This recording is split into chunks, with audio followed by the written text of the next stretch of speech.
Well, my name's Ed Kessler. I'm the founder-director of the Woolf Institute, which is based here in Cambridge, which is dedicated to the study of the encounter between Jews, Christians and Muslims. And we do research, we do teaching, and we do outreach working with communities. I have devoted the last 3 decades of my life to fostering better relations between faith communities, particularly Jews, Christians and Muslims. And I've learnt that it's a two-way encounter. The more I understand somebody else, the more he understands me, the more I learn about myself. And in a way, it's as if you encounter the divine spark in somebody else. And that is needed today more than ever because we live in unsettled times, a time of great opportunity, but also a time of great worry. And I think we are almost commanded, it's almost an imperative, to learn more about the other.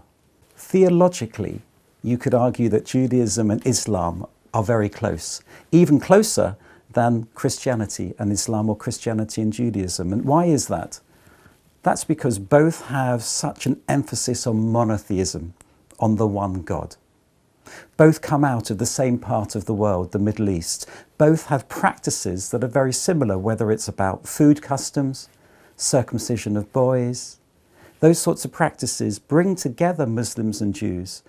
And the challenge today, of course, is as much a political challenge in the conflict in the Middle East as anything else. And it does seem to me that in a place like this country, the United Kingdom, where the communities are working together, it provides a real opportunity for the rest of the world. We can provide a model, if you like, of what it is to be a vibrant, dynamic minority community because we're both minorities. And I think that's something we have to work towards. It seems to me that Hussein is a figure that one can identify with because he lived in such a key period in the formation of Islam, the early period of Islam. And what strikes me most of all is the emphasis, if you like, on what we'd call today social justice. This sort of sacrifice, the trying to better society. And that's what we need. It was somebody who was willing to give up his life to better society. It was somebody for whom the priority of social justice was the #1 priority. And when we look around us and we see millions of refugees in Europe, for example, we see the need to tackle the poverty as a result of the 2008 austerity program and the recession. The model of Hussein, the model of social justice, the model of advocacy is something that we can find in all faiths, but there's a wonderful illustration in Islam. I think we have to study together, and we study more effectively when we study with one another. The Jewish concept, and I think it's quite similar in Islam, is a term, Kiddush Hashem, the sanctification of God's name. How do we sanctify God's name? We do that in partnership, collective responsibility. And that collective partnership is not just insular, it's not just Muslims working with Muslims or Jews working with Jews. We live in a multicultural, multi-faith, pluralist society. So we have to work together, which means we don't just talk about what we have in common, we also have to manage difference. And that's one of the challenges, it seems to me, in the Muslim-Jewish encounter, is the management of difference as well as what we share. And in Shia Islam, you've had to learn how to manage difference. Difference in terms of relations with other Muslims, difference in terms of relations with other communities. And there is this experience, I learned this from Yusuf al-Khawi, about the encounter with other faith traditions within Shia Islam. That's something that I can learn and I can benefit from engaging with my Muslim brothers and sisters. I think Jews and Muslims have to learn about each other, have to learn to respect one another, have to learn how to manage difference and conflict. We're humans. You know, we get along and we don't get along. That's the normal human condition. And I do think that we're very sensitive. There's a famous Jewish story, the Jew who says, I may be paranoid, but I've got something to be paranoid about. I think we Jews and Muslims sometimes see the outside world as this incredible threat. The biggest threat, Islamophobia, anti-Semitism. And don't get me wrong, there are lots of difficulties and lots of challenges, but sometimes we're a little bit oversensitive. I think we can help each other.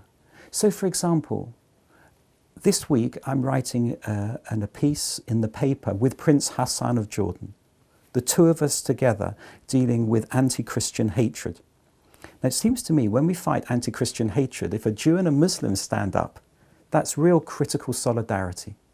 If there's Islamophobia, as there is, how much stronger it is if a Christian and Jew stands together to fight Islamophobia. Or if there's anti-Semitism, how much more effective is it if a Muslim and a Christian stand up together? That's critical solidarity.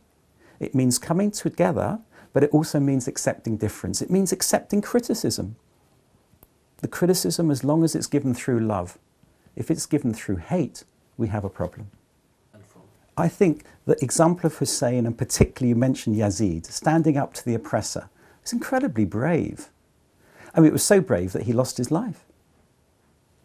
So this is a model for all of us. Now, not all of us are willing to give up our lives. That's the exceptional person, the martyr. I mean, that is the exception. Within our traditions, as Christians, as Jews, as Muslims, we have our martyrs. Not all of us can be martyrs, not all of us want to be martyrs. But what we can learn from our models, like Hussein and the experience with Yazid, is that it is possible to fight oppression. It is possible to develop what I would call a critical solidarity. And how much easier is it to develop that solidarity with partners in faith?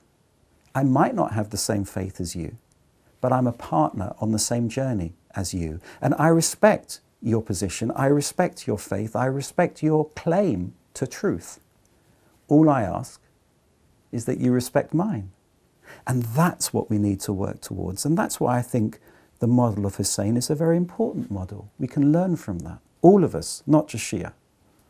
Well, the nearest, I don't know if it's the nearest, one example that comes to mind is the festival of Hanukkah, the story of liberation against the oppressor, the outside oppressor, who was Greek, in this case Antiochus Epiphanes IV. And it was the Maccabean revolt, the liberation against Antiochus, who banned the worship in the temple in Jerusalem. That seems to me an example of fighting the oppressor and giving up one's life to fight the oppressor. But there is a danger. There is a danger. That is the danger of when does one fight the oppressor to give up one's life, and when does one compromise? When does one try and work out a way of living together?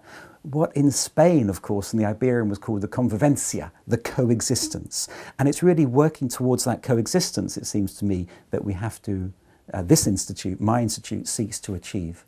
The giving up of one's life surely is a last resort. The rabbis have this term called pekuach nefesh.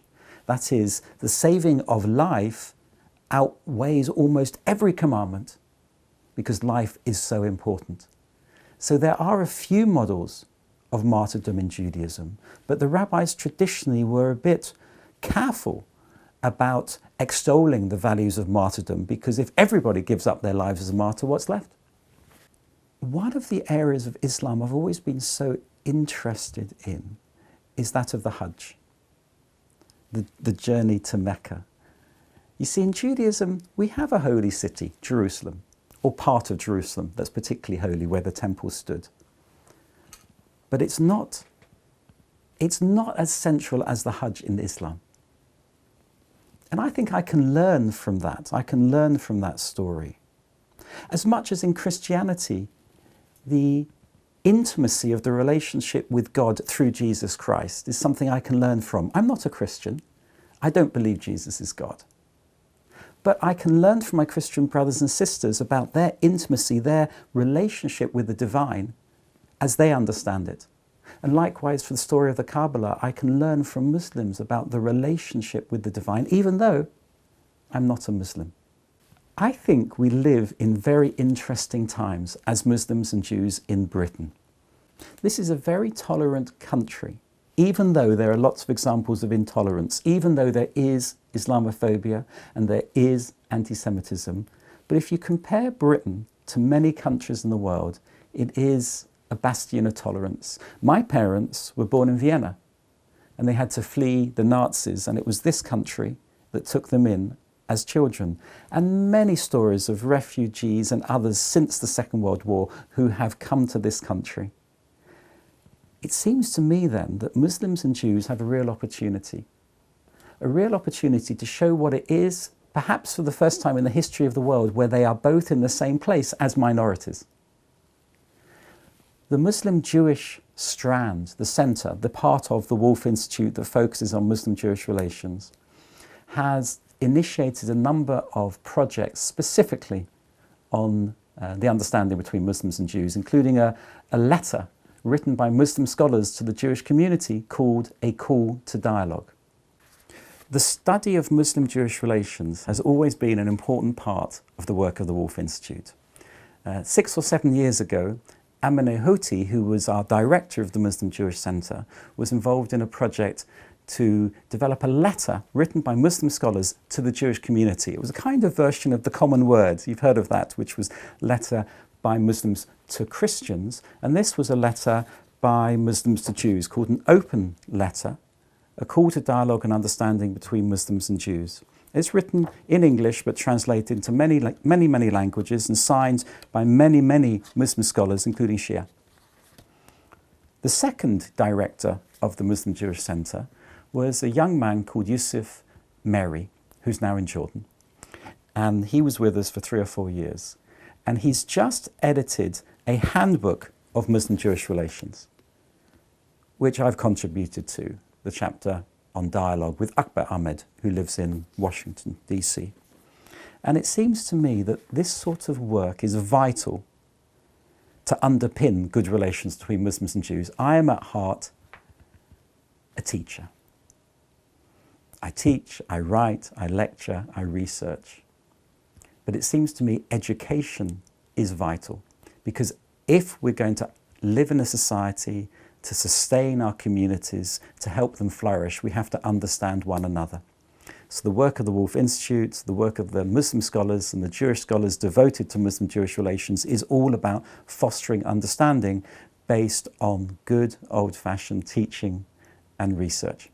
And I'm delighted to continue to learn about my own faith as a Jew when I encounter Muslims, when I encounter Shia, when I encounter Hussein. And that's something I thank God for.